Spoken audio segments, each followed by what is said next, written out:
Seven chords. The seven chord is always a flat seven, and it's so prevalent that we don't say flat seven, we just say the seven chord. So common chords would be, there's an A7 chord, and because we know that the 1,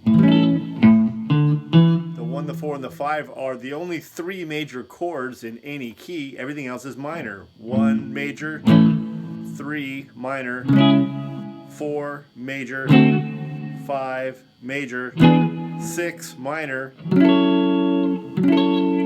That's very useful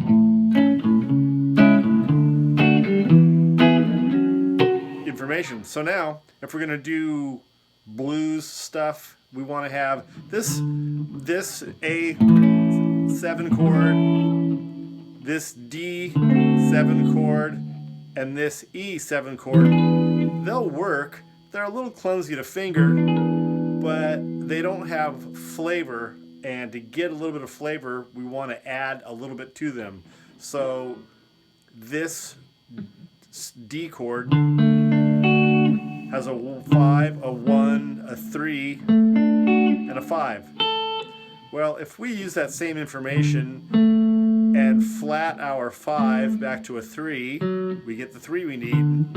We flat the 1, we get the 7 we need.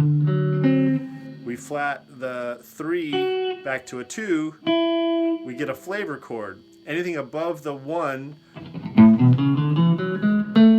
now we don't say 2, we say 9. So we got 1, 3, 7, 9, and then there's the 5 that we had from this shape. 1, 5, 1, 3, 5. So now that's just called a D9. And when we say D9, we know we're implying that there's a 7, a dominant 7, a flat 7,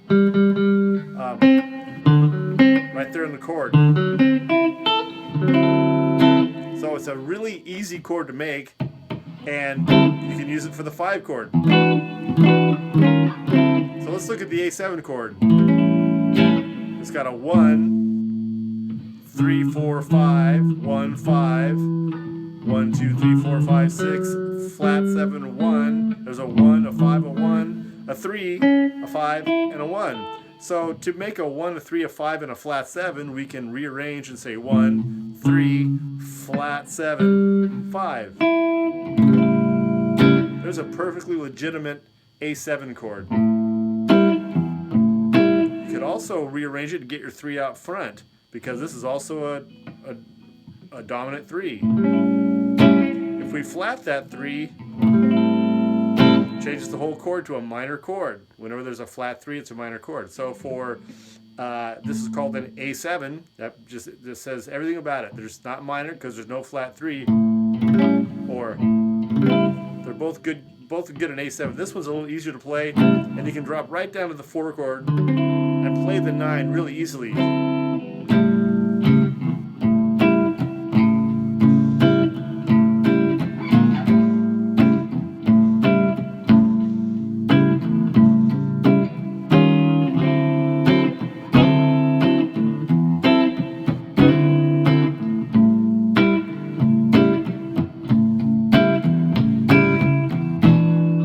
The 5, the 4, turn around in the 5. So, good chord for that kind of use.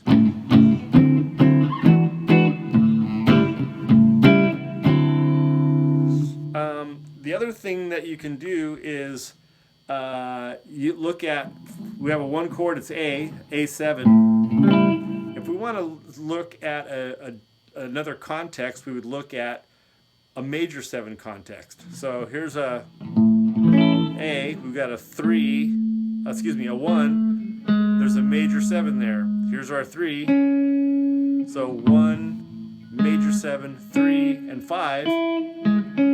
So that looks like an A minor. So now we have another, this is called a A major 7. Very different chord than a, it's just got a really strong kind of churchy brush feel to it. And if we look at our D chord, here's a D. We need to flat the 1 a half step. So there's the 4 is major. The 1 and the 4 are the only 2 chords out of all 7 chords that get that that major 7. So the 5, again, it's now in this 7 world, this will be the only chord. The 5 chord is the only chord that's going to have a 1, a 5, a 3, and a flat 7, because the 1 and the 4 get the major 7.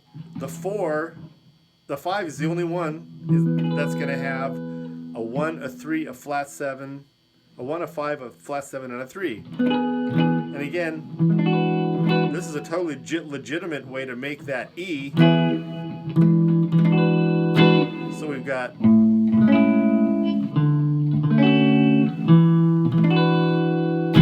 that's a cool way to make a 1, 4, 5 in jazz. Now, here's our 1. Our 2 would be B. So since the 2, the 3, and the 6 are minor, we've got a 2 minor chord. Well, we did the A7 chord here. All we got to do is flatten that no 3 and have a flat 3 in it. And we've got a perfect minor chord to go with our 1 chord.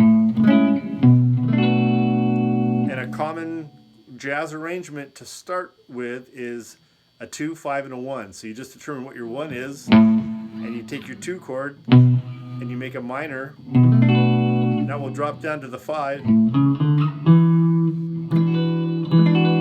That E9 is a good chord to the 1.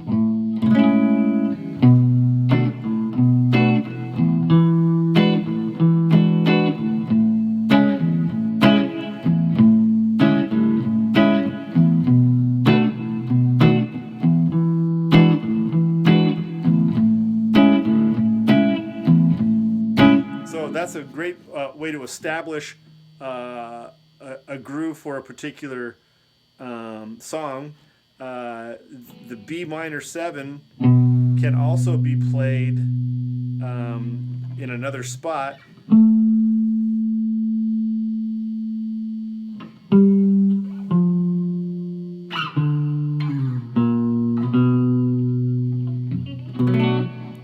This is a good one.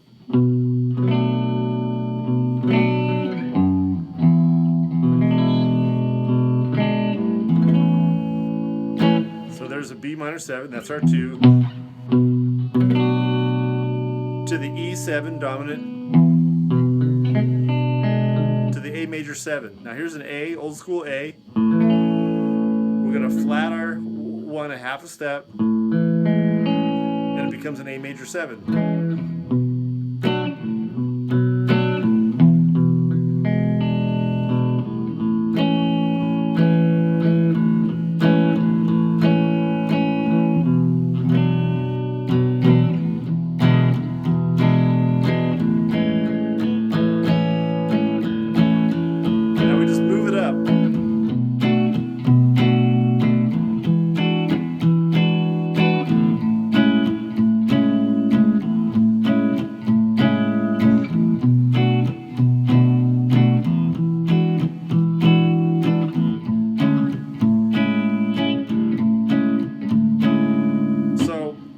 The chord tones that are available to play solos over, we're just going to think about notes of the A major scale: 1, 2, 3, 5, 6, major 7, 3, 4, 5, 1, 2, 3, 4, 5. There's our 5 in our chord. 1, 2, 3, 4. 1, 2, 3, 4, 5.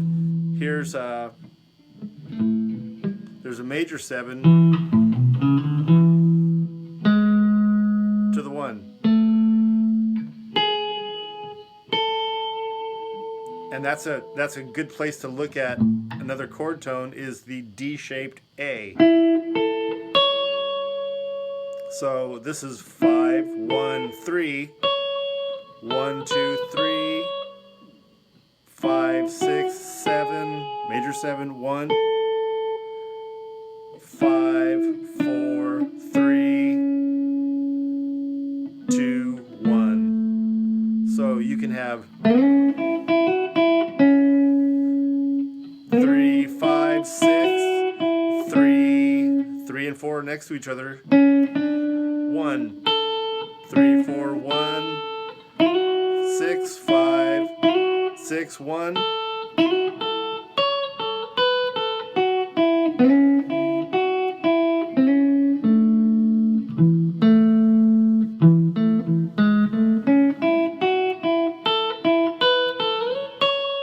And now we're up to the D shape.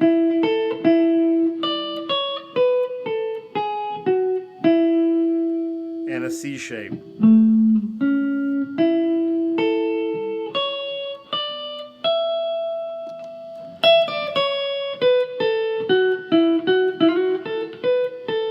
Five, 6, 1, 2, 3, 4, 5. 5, 3, 1. 1, 2, 3, 4, 5, 6, 7, 1.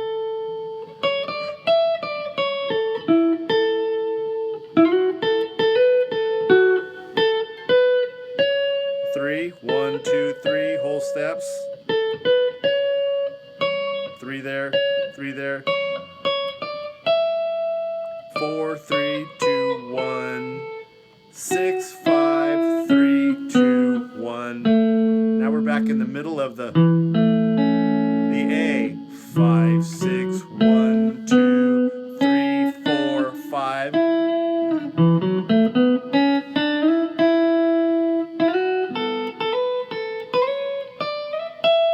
D shape, E shape.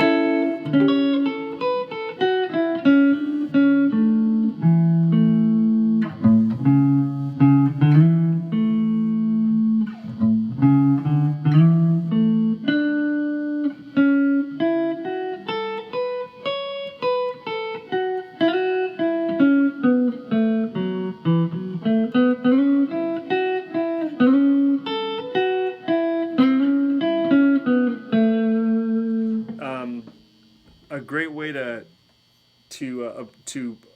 learn to map these is to connect the dots between this big major scale and see that it comes right up the back side. It's a great way to learn the D shape. Here's the D-shaped A. And then you connect it to the C shape. Up.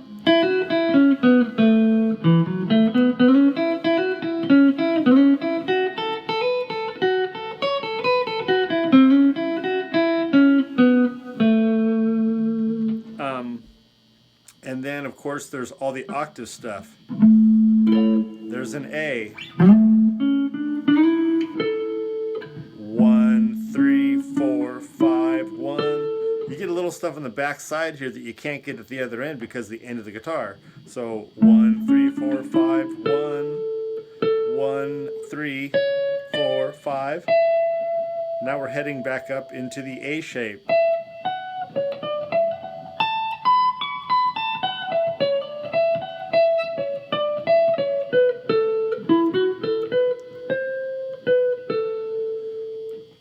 Little tension note. 5, 6, 1, 2, flat 3. So now the other thing that is really helpful to try and explore is if you know your one position, the sixth note, 1, 7, 6. When you put your index on the sixth note of any major chord tone, any major scale like A, you'll find the relative minor off the back side. 1, 6, 5,